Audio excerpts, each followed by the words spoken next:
Hi everybody, it's Bonkai922. Late last night, I already did the Familiar Zero review. Now it's time for another. I watched it last night. Watched episode 9.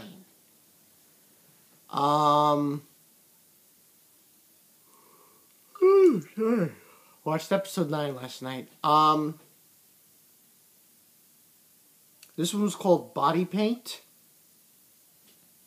Okay, from last week we gathered this kid died outside of the town.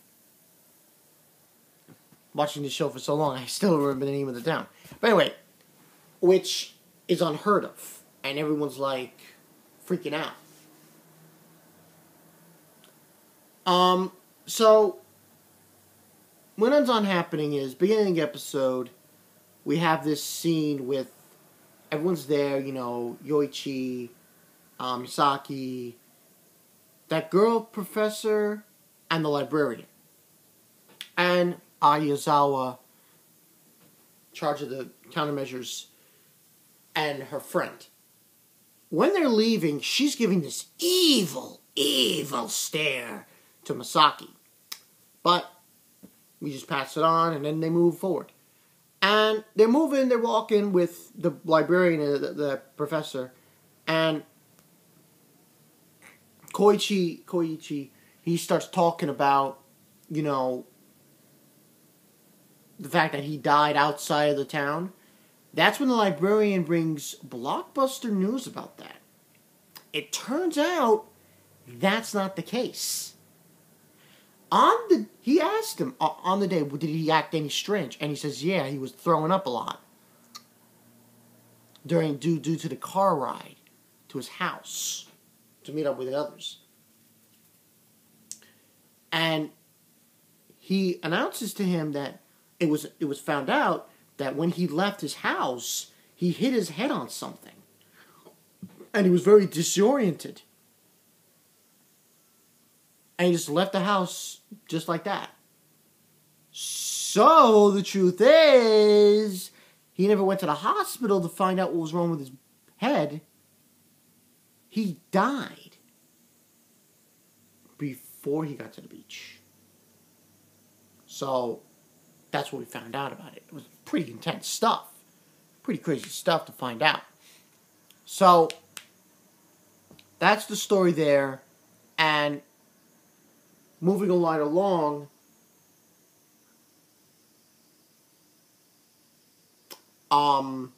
Koichi's sleeping and he has a bad dream. When I mean a bad dream, I mean like a complete ass nightmare. He sees all the victims and they're all telling him in this dream, it's your fault, it's your fault, it's your fault. See, here's what I don't understand. If it can't be his fault, okay? Number one, no one told him about the curse. Nobody. If somebody had told him, oh, by the way, there's a curse, blah, blah, blah, and there's this one person in the class that we have to ignore. What you have to do. No one told him that. So, to have a bad dream like that, everybody's saying, it's if, and then you see all the corpses walking around. Give me a fucking break. Come on. You all deserved it. That's what I look at it. But anyway, moving right along, he wakes up from the dream, you know, so on and so forth. And he has a meeting with, two of the other people that were with him. I forgot their names. Two other classmates. You know that kid with the kind of orangey hair? Yeah. Him and this other kid. They decide to go to, it's the old school building. And the story behind the old school building is the guy who was at the beach with them, the one that was there who stopped the calamity, he told Koichi, or I think it's Koichi or Yoichi, he told him that I left it in the classroom I stopped the calamity. And then he told the other two about this, and it's obviously the one in this classroom in the old school building. So they decide together to go down there tomorrow at like 3 o'clock in the afternoon. So he meets up with this other guy, the other guy I told you with the orange hair, and to go there and to face off his sleepy calamity to find out what this thing is that this guy left in the classroom and see if it can help them. They bump into two students. And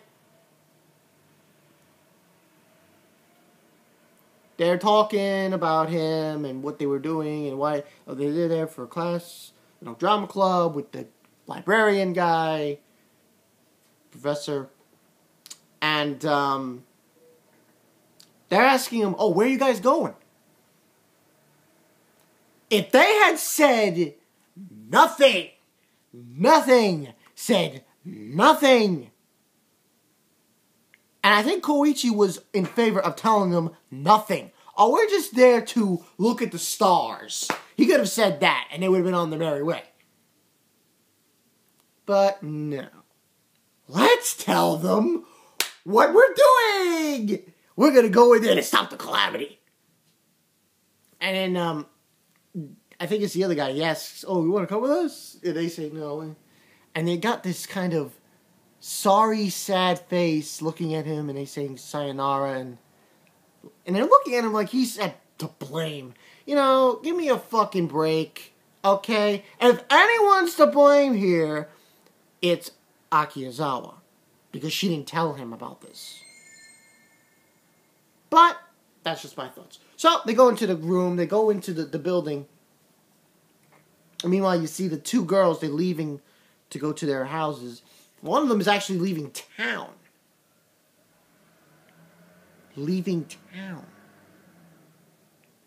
Trying to leave town. You'll find out later. So they go into the building, and they're and they find Misaki.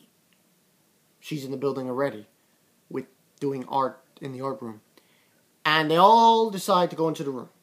And they're looking, and they're looking, and they're looking. They're looking for this item that this guy, Musanaga, had in the classroom. And they're thinking, it can't be in the desk. So then there's this one scene with Misaki trying to open the window, and the window breaks, and glass falls down.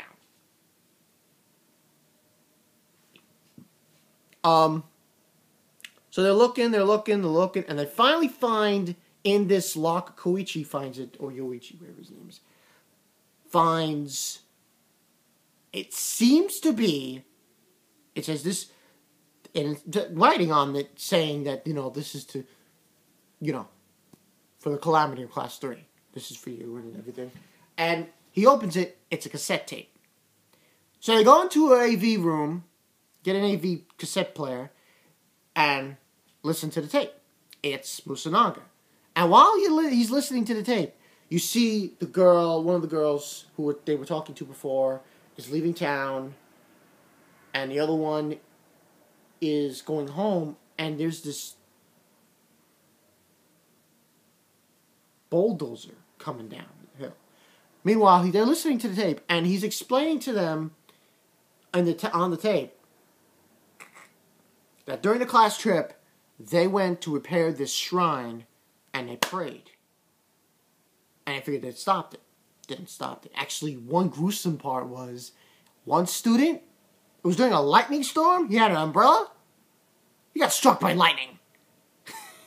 That was, whoa. And then another one died, fell off a cliff, and he's explaining, how to avoid the calamity, and the tape stops, somebody comes in, and he's just saying, in the tape he was saying two things. The sin that he committed, and how to stop the calamity. So, with that, the tape's ruined supposedly, and, because what happened was, when the teacher leaves the room, the AV room that came in the lab, he's trying to take out the tape. It got ripped, so now they have to fix it to find out, And that's not how it ends. 2 deaths. That's right. The one that left. Her parents and her are in the car, and they're going through this highway pass on this mountain. And a rock falls off the mountain, hits the windshield. Phew! They're going off the fucking highway into a ditch. Meanwhile, the other girl who's going home, I mean that bulldozer I told you about, crashed her house! Guess what?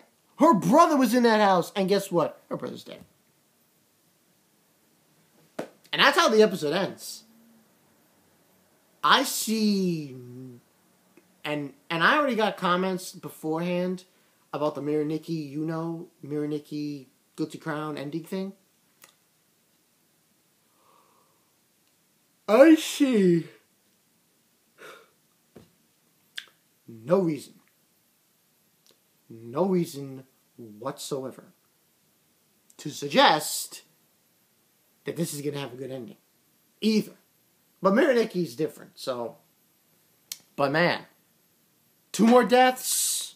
They're trying to find out what's going on with this videotape, cassette tape player, And the next episode, I think someone dies that's close to Asiazawa, the one that's in charge of the countermeasures. So, it doesn't look good because whatever this, and this is just ridiculous, it's like continuous. It's not like, oh, okay, one person, but here's the funny thing, 2 people died in this episode. Last week was 1, before that it was 1, but this one it was 2. And the reasoning being is he was talking to 2 people. Now, of course, one of the person he talked to didn't die, but the relative died. Brother. So, but man, this is crazy. It's getting out of hand. It really is. But we'll see where this goes. But another's going to end in this month. High School DxD, it's ending this month. Guilty Crown, it's ending this month. The only show that I will probably be reviewing past this month is Familiar of Zero. But it's not, it's just going to be for the first week in April. So, that's the story. Okay, so this has been Bonkai 922. See you guys later, and man, like I said last week, death is relentless. Even if you try to escape, you can't, because it'll still get you. See you guys later.